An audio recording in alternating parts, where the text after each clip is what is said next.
Assalamualaikum warahmatullahi wabarakatuh. Alhamdulillah rabbil alamin wassalatu wassalamu ala asyrafil anbiya'i wal mursalin sayyidina Muhammad wa ala alihi washabbihi ajma'in. Rabbi shrah li sadri wa yassir li amri wa hlul 'uqdatam min lisani yafqahu qawli amma ba'du.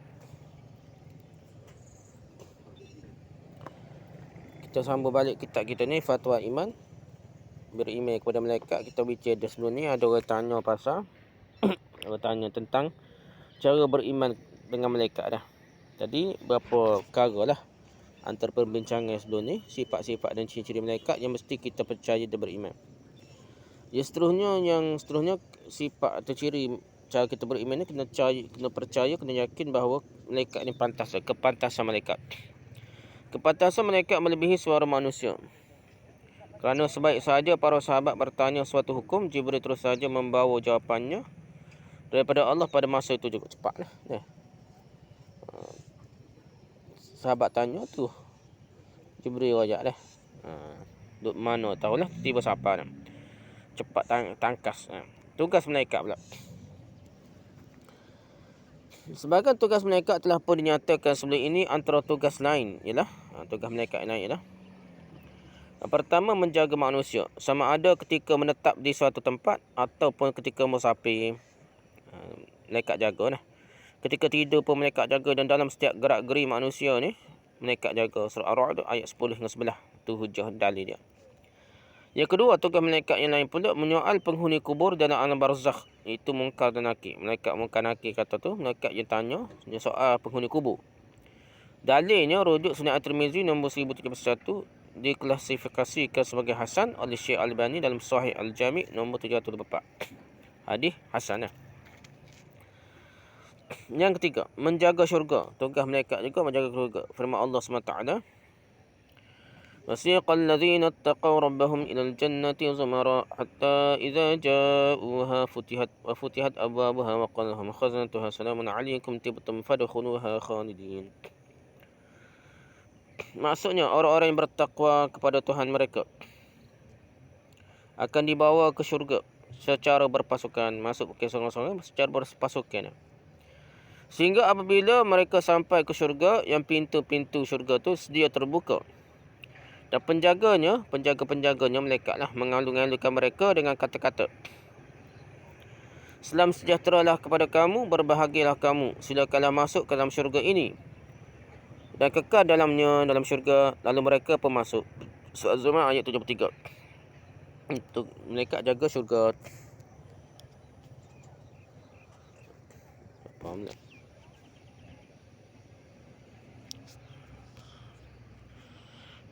Okey, habis pula. Yang keempat ni, malaikat jaga neraka. Penjaga neraka. Menjaga neraka, tugas malaikat. Mereka ini malaikat disebut dengan Az-Zabaniyah. Nama malaikat tu Zabaniyah. Mereka malaikat tu terdiri daripada 19 malaikat sebagai ketua. Maksudnya jaga neraka lah. 19 malaikat dia ketua lah. Dan pemimpinnya adalah Malik. Pemimpinnya Malik. Ada sebuah Malik Az-Zabaniyah. Tak ada kata suku, tak apalah. Malik AS. Firman Allah SWT, فَلْيَدُعْ نَادِيَهْ سَدْرُ الزَّبَانِيَهْ. Maksudnya kemudian biarlah dia memanggil kumpulannya. فَلْيَدُعْ نَادِيَهْ. Panggil kumpulannya untuk menyelamatkannya lah. Nak panggil untuk selamat. Panggil dan tak panggil. Kelak kami pula akan memanggil malaikat Zabaniyah. Sanudu'u, kami pula akan panggil Zabaniyah untuk menyaksanya dalam neraka lah. Surah Al-Alaq ayat 17 hingga 18.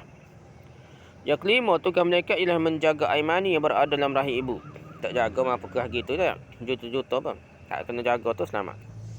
Menjaga air mani yang berada dalam rahim ibu. Ibnu Mas'ud radhiyallahu berkata bahawa Rasulullah SAW berceritakan, Inna ahadakum yujma'u khalquhu fi batni ummihi 40 yawman.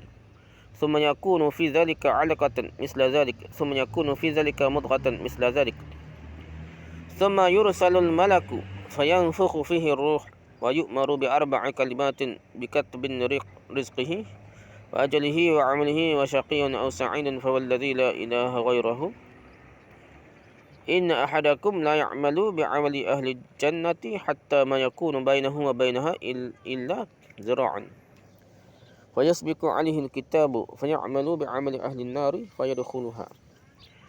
Wa inna ahadakum la ya'lamu bi'amali ahli an-nari hatta ma yakunu bainahu wa bainaha illa zira'an. Fayasbiqu 'alaihi al-kitabu fay'amalu bi'amali ahli al-jannati fayadkhuluha.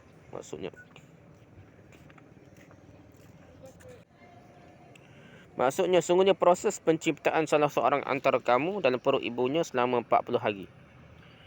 Kemudian ia menjadi segumpal darah dalam tempoh yang sama 40 hari. Kemudian ia menjadi seketul daging dalam tempoh yang sama 40 hari. Kemudian Allah mengutuskan malaikat dan kemudian meniupkan rohnya. Kemudian dia diperintahkan menulis 4 perkara, iaitu rezekinya, ajalnya, amalnya. Sama ada tergolong orang yang susah atau senang. Rezeki, ajal, amal. Rezeki, ajal, amal. Lepas tu susah atau senang, bahagia atau celaka lah. Demi Allah yang tiada Tuhan selain dia, sesungguhnya salah seorang kamu akan melakukan amal seperti amal yang dilakukan penghuni syurga. Wa amal, baiklah, orang juga baiklah. Sehingga jarak antara dirinya dengan syurga hanyalah 1 hasta saja. Tetapi catatan akhir dalam Lauhul Mahfuz menghendaki sebaliknya. Akhirnya dia pun beramal lah seperti amalan penghuni neraka di akhir usianya. Dan kemudian dia masuk ke dalam neraka. Sesungguhnya salah seorang antara kamu akan beramal seperti amalan penghuni neraka. Sehingga jarak antara dirinya dengan neraka hanyalah 1 hasta saja. Tetapi catatan takdir dalam Lauhul Mahfuz menghendaki sebaliknya. Akhirnya dia pun beramal seperti amalan penghuni syurga dan kemudian masuk ke dalam syurga. Bukhari nombor 3208 dan Muslim nombor 2243. Itu tugas malaikat yang ke-5 dah. Iaitu menjaga iman ini berada dalam rahim ibu lah. Jadi berdasarkan apa yang dicatat oleh malaikat dalam takdir dia lah, baik buruk tu dia tentu lah, tu tentukan masuk syurga neraka gitu lah. Yang ke-6 dah. Malaikat mencari majlis zikir. Abu Hurairah berkata bahawa Rasulullah sallallahu alaihi wasallam bersabda yang bermaksud. Jadi Allah memberikan tugas kepada mereka untuk meningi jalan-jalan. Meraung lah jalan. Mereka mencari orang yang berzikir. Jika mereka berjumpa dengan satu kaum yang berzikir kepada Allah, mereka saling memanggil-manggil. Datanglah ke sini, inilah kalian tercari-cari. Kemudian mereka ni, para malaikat melindungi dengan sayap-sayap mereka hinggalah ke langit pertama. Nabi SAW meneruskan ceritanya. Kemudian Tuhan pun, mereka pun bertanya. Padahal dia, yang Allah ni, lebih tahu apakah yang dibaca hamba-hambaku itu. Para malaikat menjawab, mereka bertasbih, bertakbir, bertahmid dan mengagunkanmu. Kemudian Allah bertanya lagi, adakah mereka pernah melihat aku? Para malaikat itu menjawab, demi Allah mereka tidak pernah melihatmu. Allah bertanya lagi, bagaimanakah sekiranya mereka melihat aku? Para malaikat menjawab, sekiranya mereka dapat melihatmu, dan tentu mereka lebih giat beribadah, lebih giat bertasbih, bertahmid kepadamu dan lebih rajin mengagungkanmu. Allah bertanya lagi, apakah permintaan mereka? Mereka meminta syurga. Jawab malaikat itu. Allah bertanya, adakah mereka pernah melihatnya, melihat syurga? Malaikat menjawab, demi Allah mereka tidak pernah melihatnya, wahai Tuhanku. Allah bertanya lagi, bagaimana jika mereka pernah melihatnya? Malaikat menjawab, sekiranya mereka pernah melihatnya, tentulah mereka amat menginginkannya dan sentiasa memohonkannya, mohon syurga lah. Allah bertanya, perlindungan apakah yang mereka pohonkan? Malaikat menjawab, mereka memohon perlindungan daripada api neraka. Allah bertanya lagi, demi Allah mereka tidak pernah adakah Allah tanya lagi dah, adakah mereka pernah melihatnya, lihat neraka? Malaikat menjawab, demi Allah mereka tidak pernah melihatnya, tak pernah melihat neraka, wahai Tuhanku. Allah bertanya lagi, bagaimanakah sekiranya mereka pernah melihatnya, pernah lihat neraka tak? Malaikat menjawab, sekiranya mereka dapat melihatnya, neraka tu, tentulah mereka akan berasa lebih takut dan lebih menjauhkan diri dan menjauhkan diri. Kemudian Allah berkata, saksikanlah bahawa aku telah memberikan keampunan kepada mereka. Lalu ada malaikat berkata, ada seorang yang datang hanya untuk mencari keperluannya saja. Ada orang majlis zikir, majlis ngajar tu, majlis ilmu dia duduk sajalah, bukan nak zikir sungguh, bukan nak belajar sungguh. Allah berkata mereka berada dalam satu majlis yang sama tak? Oleh itu tidaklah celaka orang yang satu majlis dengan mereka. Riwayat Al-Bukhari nombor 1408.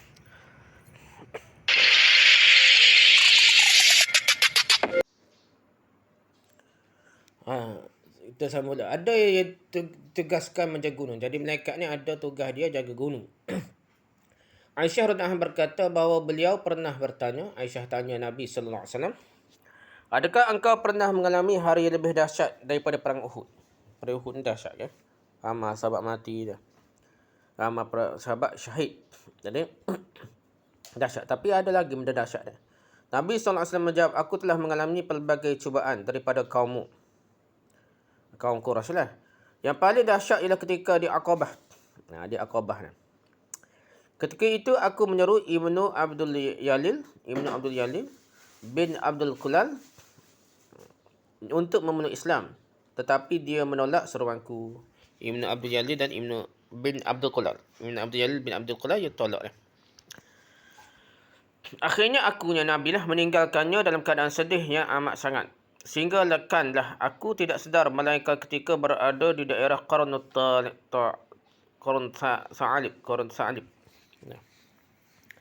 Kemudian aku mengangkat kepalaku ke atas. Tiba-tiba awan menaungi diriku. Aku pun melihat ke arah awan. Tiba-tiba Jibril berada di situ. Dia memanggilku dan berkata, sungguhnya Allah telah mendengar ucapan kaummu dan jawapan mereka ke atas dirimu. Allah mengutus malaikat penjaga gunung kepadamu. Ini poin dia lah. Malaikat jaga gunung lah.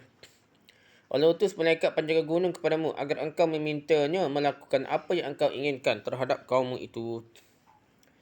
Kemudian malaikat penjaga gunung memanggilku dan memberi salam kepadaku. Kemudian berkata, wahai Muhammad, katakanlah sahaja apa yang kamu inginkan. Jika kamu mahu, aku akan membalikkan Al-Akhshabain. Al-Akhshabain, yang ni dua gunung yang terletak di Mekah ni nak. Ambil gunung tu, rapak kenyek lah. Ini ke atas mereka. Nabi SAW bersabda, tapi aku masih menaruh harapan mudah-mudahan Allah akan melahirkan daripada keturunan mereka, yakni orang-orang yang menyembah Allah tanpa menyekutukannya. Riwayat Bukhari nombor 3231. Poin dia situ dah ada. Malaikat jaga gunung dah. Seterusnya, ada lagi tugas malaikat lain iaitu ada juga yang ditugaskan, malaikat yang tugaskan mengunjungi Baitul Ma'mur. Tugas malaikat tu duduk tawaf di Baitul Ma'mur. Hal ini berlaku ketika peristiwa Isra' dan Mi'raj berdasarkan hadis riwayat Bukhari nombor 3207.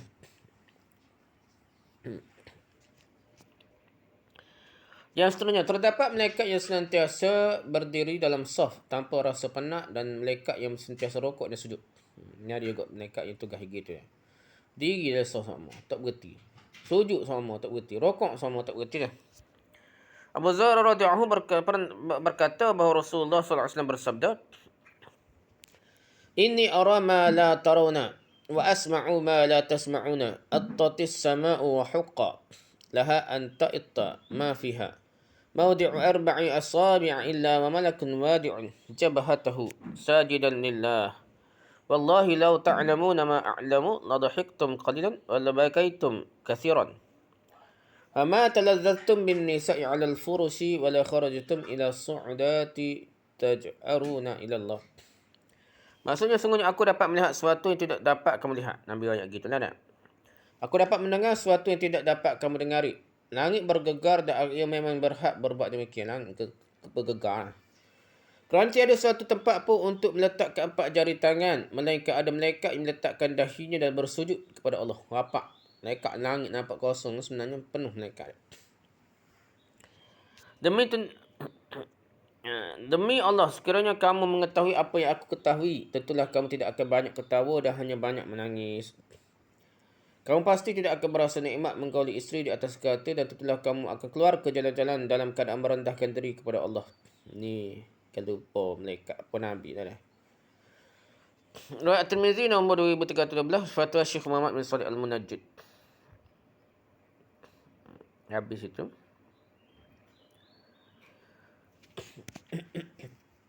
Lepas tu Munkar Nakir ya. 17, soalan ke-17, tanya tentang malaikat Munkar Nakir. Soalan, apakah soalan malaikat Munkar Nakir dalam kubur? Tanya gapo? Malaikat mungkar nakir tanya gapo dari kubur. Bagaimanakah rupa mereka? Rupa malaikat mungkar nakir. Ada sebuah hadis menceritakan. Nabi SAW berkata kepada Umar bin Khattab radhiyallahu bahawa kedua-dua malaikat itu berambut panjang, bermata merah seperti disambar peti, bersuara kuat bagaikan kuruh dan memukul penghuni kubur dengan taringnya. Sahih ke hadis ini? Jawapannya. Pertama, malaikat mungkar dan nakir ditugaskan untuk menyoal si mati berwarna hitam kebiruan. Dia riwayat dalil warna hitam kebiruan malaikat mungkar nakir. Perkara ini berdasarkan hadis yang sahih.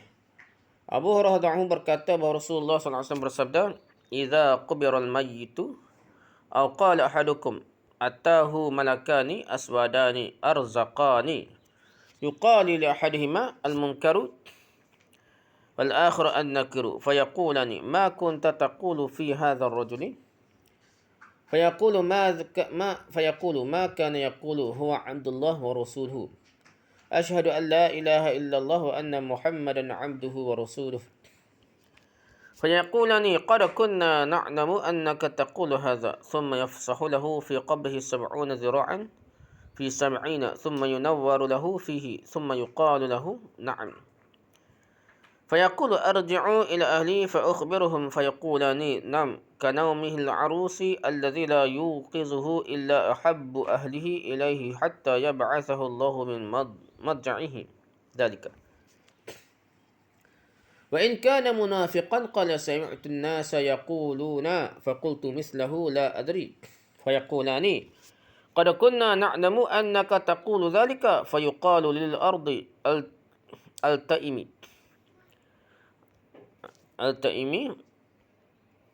عليه فلتلتئم عليه فلتختلف فيها أضلاعه فلا يزال فيها معذبا حتى يبعثه الله من مضجعه ذلك. Maksudnya, apabila mayatnya mati atau salah seorang kamu telah dikebumikan, maka datanglah dua orang malaikat berwarna hitam kebiruan. Malaikat pertama dipanggil Munkar dan malaikat yang kedua dipanggil Nakir. Kedua-duanya berkata, apakah pendapatmu mengenai lelaki ini, yakni Muhammad SAW? Mayat itu berkata, aku mengatakan seperti apa yang telah baginda katakan. Baginda adalah hamba Allah dan pesuruhnya. Aku bersaksi bahawa tiada Tuhan selain Allah dan Muhammad itu hamba dan pesuruhnya. Kedua malaikat berkata, kami tahu bahawa kamu akan menjawab seperti ini. Malaikat tahu Tuhan. Kemudian kuburnya diluaskanlah selebar 70 hasta dan kemudian disinari dengan cahaya yang terang. Kemudian dikatakan kepadanya, tidurlah. Mayat itu berkata, aku ingin kembali kepada keluargaku dan memberitahu mereka keadaanku sekarang. Lalu kedua malaikat tadi berkata, tidurlah bagaikan pengantin. Tiada seorang pun yang akan mengejutkannya, melainkan keluarga yang paling dicintainya, sehingga Allah membangkitkannya dari tempat tidur tersebut. Jika mayat itu orang munafik, dia akan menjawab, aku mendengar orang ramai berkata, lalu aku pun berkata seperti mereka juga. Tetapi aku sendiri tidak mengetahuinya. Kedua malaikat berkata, kami tahu bahawa kamu akan menjawab sebegitu. Lalu dikatakan pada penghuni, kepada bumi. Dikatakan kepada bumi, himpitlah jasadnya. Bumi pun menghimpitkannya sehinggalah tulang-tulang rusuknya remuk.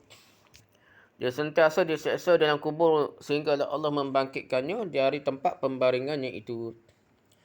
Riwayat At-Tirmizi nombor 1071, hadis ini telah diklasifikasikan sebagai sahih oleh Al-Albani dalam Sahih At-Tirmizi. Berhubung dengan hadis Umar yang kamu sebutkan dalam soalan ini, ia diriwayatkan melalui sanad yang dhaif. Cerita macam penanya tadi, hadis dhaif. Lafaz asal hadis dhaif tidak, ialah Ammar bin Dinar berkata bahawa Rasulullah SAW bersabda kepada Umar, kaifa bika ya Umar bifattanai al-qabri idza atayaka yahfirani al-ardha bi an ya bihima wa yatani fi ash'arihima a'yunuhuma kal barq al-khatifi wa aswatuhuma kal ra'd al-qasifi ma'ahuma mirzabatun wajtama'a 'alayha ahlu mina lam yaqluha. Qala Umar wa ana 'ala ma ana 'alayhi al-yawma. Qala wa anta 'ala ma anta 'alayhi al-yawma. Qala idzan ukfikahuma insyaallah. Maksudnya, bagaimanakah keadaanmu, wahai Umar, ketika dua malaikat kubur mendatangimu? Kedua-duanya menggali tanah dengan taringnya, berjalan di atas rambutnya, kerana ia terlalu panjang. Matanya bagaikan sambaran petir, suaranya bagaikan guruh, dan kedua-duanya membawa cemeti mawa itulah beda tu nah. Cemetinya. Sekiranya seluruh penduduk Mina ini berhimpun, nescaya mereka tidak mampu mengangkatnya. Beratlah, besar. Umar berkata, adakah keadaanku seperti sekarang ini? Apakah keadaanku sekarang? Nabi SAW menjawab, ya, keadaan kamu seperti sekarang ini. Umar berkata, kalau begitu aku akan menjaga mereka berdua untukmu, insya-Allah. Riwayat Abdul Razak dalam Musannafnya nombor 1738. Musannaf Ibn Abdul Razak. Al-Hafiz Al-Iraqi rahimahullah berkata, hadis ini juga diriwayatkan oleh Ibnu Abdunya dalam kitabnya Al-Qubur. Ia adalah hadis mursal. Jadi hadis mursal ialah hadis di mana tabi'in menyandarkan hadis tersebut terus kepada Rasulullah SAW tanpa melalui sahabat, tak ada nama sahabat lah. Tabi'in tu Nabi kata dah. Ini bermakna sanad terputus lah dah. Tapi para perawinya thiqah dipercayai. Dia kata gitulah nak. Al-Bahaqi berkata dalam i'tiqad bahawa beliau mengambil hadis itu secara mursal melalui riwayat yang sahih daripada Attab bin Yasar. Al-Bahaqi kata gitu dalam kitabnya Al-I'tiqad. Pada pendapatku sanadnya disambung oleh Ibn Battah dalam Ibanah daripada Ibn Abbas. Manakala Al-Bahaqi pula dalam Al-I'tiqad melalui Umar, beliau berkata bahawa sanad ini aneh kerana hanya Mufaddal sahaja yang meriwayatkannya. Mada aja Mufaddal. Ahmad dan Ibn Hibban juga menyebutkan hadis ini dengan lafaz Abdullah bin Umar radhiyallahu berkata bahawa Umar mengatakan, adakah akal kami dikembalikan seperti sedia kala? Itu soalan dia.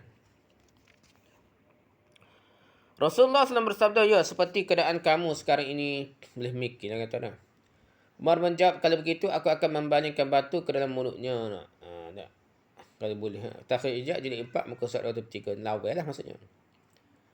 Profesor Farish bin Salih Al-Bahlal ketika memberi komentar tentang kitab Al-I'tiqad. Tadilah, Imam Bahaqi dah. Menyebutkan riwayat-riwayat dhaif berkenaan masalah ini. Beliau berkata, mungkin dengan adanya pelbagai riwayat seperti ini, sanadnya menjadi hasan. Pendapat Farish bin Salih Al-Bahlal, profesor. Tapi banyak sangatlah. Sebenarnya sanadnya tidak kuat berlaku lah dah. Kedua antara soalan yang dikemukakan oleh kedua-dua malaikat itu kepada si mati ialah, siapakah Tuhan kamu? Apakah agama kamu? Siapakah nama lelaki yang telah diutus sebagai Nabi kepada kamu? Itu hadis sahih lah. Marabbuka man dinika man nabiyika dah. Gitulah. Okey, melihat malaikat pula. Ada orang tanya dah soalan ke apa belah. Saya pernah menyertai tunjuk perasaan besar-besaran di sebuah bandar bagi menyokong perjuangan rakyat Palestin dan Iraq. Setelah tunjuk perasaan berakhir, saya dengar cerita ada segelintir mereka yang terlibat ternampak malaikat Jibril. Nampak kena mana tak malaikat Jibril. Nah, cerita ni nak buat cerita ni. Rasulullah dan malaikat Jibril, Rasulullah dan malaikat lain turun dari langit untuk menyertai tunjuk perasaan tersebut, sokong orang Palestin, perjuangan rakyat Palestin. Bolehkah perkara sebegitu terjadi dan wajibkah saya percaya? Jadi kerana peristiwa seumpama itu pernah berlaku sewaktu peperangan Badar dahulu ya. Jawapan Syekh ni. Pertama, malaikat dicipta daripada cahaya. Itu nombor satu sekali. Jin pun tak nampak dah. Jin pun nampak malaikat. Halus malaikat lagi pada jin ya. Ini berdasarkan hadis riwayat Muslim 2906. Tidak mungkin ada orang dapat melihat malaikat dalam rupa sebenarnya. Malaikat Rasulullah SAW. Dia kena mana tu malaikat Jibril dah. Dia nampak dah. Tetapi jika ia menyerupai manusia, tidak mustahil orang ramai dapat melihatnya. Tapi kena berupa manusia lah. Perkara ini telah diriwayatkan dalam banyak hadis yang sahih. Ia pernah berlaku ke atas umat Muhammad dan umat Nabi-Nabi terdahulu. Dia nampak. Dah. Kalau tidak, ceritakan. Gini. Ya. Biasa no. Nabi Khidir lah ramai jumpa dah. Nak dengar aku jumpa Nabi Khidir. Jumpa Nabi Khidir dah. Jumpa Nabi Muhammad pada Yaqazah Naga pada. Tak tahu alih ni dia berupa betul jin kau setan iblis ni berupa Nabi, bentuk tubuh Nabi sungguh baru dia hancur terbakar. Tapi kalau berupa benda lain yang ngaku Nabi boleh ni. Tidak ada dalil yang kata tak boleh jadi ni. Okay, Syekh Umar Al-Ashqar berkata, oleh kerana malaikat dijadikan daripada cahaya yang halus, manusia tidak mampu melihatnya. Tiada siapa pun di kalangan umat ini dapat melihat malaikat dalam bentuk asalnya. Rasulullah SAW pernah melihat Jibril AS 2 kali dalam rupa sebenarnya. Likasan Alam Al-Malaikat Al-Abrar muka surat 11. Beliau menyambung lagi, ketika orang kafir meminta kepada Rasul untuk melihat malaikat dan mencadangkan agar Rasul diutuskan di kalangan para malaikat. Mereka tidak tahu hakikat sebenar malaikat dan kesusahan yang bakal dialami akibat permintaan itu. Ini tak nak jumpa malaikat, ingat mamai malaikat lah. Bercakap dan melihat malaikat bukanlah perkara yang mudah. Rasulullah SAW sendiri berlari ketakutan ketika melihat rupa sebenar Jibril. Nabi berkecil perut lari nak tengok Jibril, rupa sebenar lah. Begitu juga amat suka berkomunikasi dengan Jibril ketika menerima wahyu. Walaupun baginda merupakan sebaik makhluk, nak kecilnya Jibril ataupun Jibril nak sampai ke maklumat pun jadi berat. Dan memiliki fizikal dan mental yang kuat. Macam Nabi pun tak mampu nak terima wahyu. Berkomunikasi dengan Jibril berat. Firman Allah SWT, Yawma yarawna al-malaikata la busra yawma idzil lil mujrimin. Maksudnya, ingatkanlah hari di mana mereka melihat malaikat. Ketika itu tiada sebarang berita gembira bagi orang-orang yang bersalah. Surah Al-Furqan ayat 22. Orang kafir hanya akan melihat malaikat ketika menjelang kematian atau ketika diseksa. Seandainya mereka ditakdirkan boleh melihat malaikat selain dari waktu tersebut, sudah pastilah mereka akan hancur binasa saat itu juga. Dah. Tengok malaikat ni hancur lebu tu. Dah. Dahsyat malaikat dia. Setakat tu dulu lah. Wallahu a'lam. Subhanakallah wa hamdika. Subhanakallah wa hamdika. Asyhadu an la ilaha illa anta astaghfiruka wa atubu ilaik. Assalamualaikum warahmatullahi wabarakatuh.